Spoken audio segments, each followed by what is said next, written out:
आइए एक बड़ी अच्छी खबर आई है भारत के लिए और वो हमने देखी है आते हुए गोल्डमैन सैक्स की तरफ से।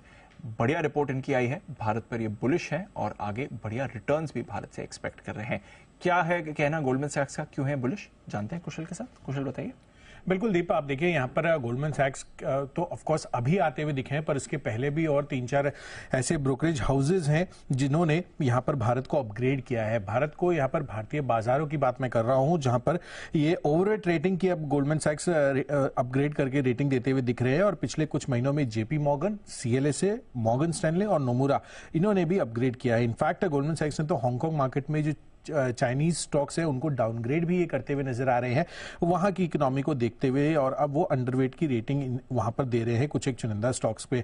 बट आने वाले सालों में 14 से 16% की अर्निंग ग्रोथ ये एक्सपेक्ट करके चल रहे हैं। और जेपी मॉर्गन की अगर आप माने तो 1991 से जो इलेक्शन के दौरान का ट्रेंड रहा है, यानी कि इलेक्शन के 6 महीने पहले का ट्रेंड आप देखिए तो यहाँ पर 32 सालों में 8 बार में से 6 बार निफ्टी में बढ़त हुई है और चुनाव के पहले 6 महीनों में निफ्टी में औसतन 13% की बढ़त भी हमें देखने को मिली है, ऐसा जेपी मॉर्गन ने बताया है। बट ऑफ कोर्स गोल्डमैन सैक्स की जिस तरह से ये रेटिंग अपग्रेड हुई है इंडियन इक्विटी मार्केट्स को लेकर, उसमें कुछ चुनिंदा रीजंस हैं, जिसमें सबसे पहला है भारत की जो इकोनॉमिक ग्रोथ प्रोस्पेक्ट्स है वो इनको काफी ज्यादा मजबूत लग रही है।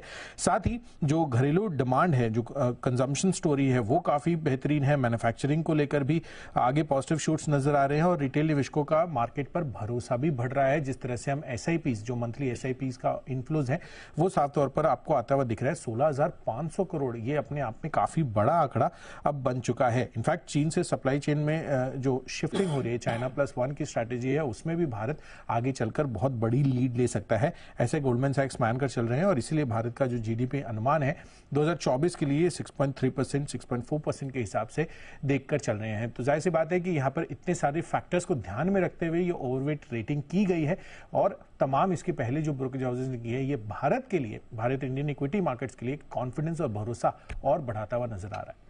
और हमने देखा भी था, मॉर्गन स्टैनली ने मंडे को जबरदस्त रिपोर्ट निकाली थी भारत में। अब गोल्डमैन सैक्स का भी भरोसा आ रहा है, तो डबल बेनिफिट है। दिग्गज ब्रोकरेजेस भारत के बाजार और भारतीय इकोनॉमी पर बुलिश है।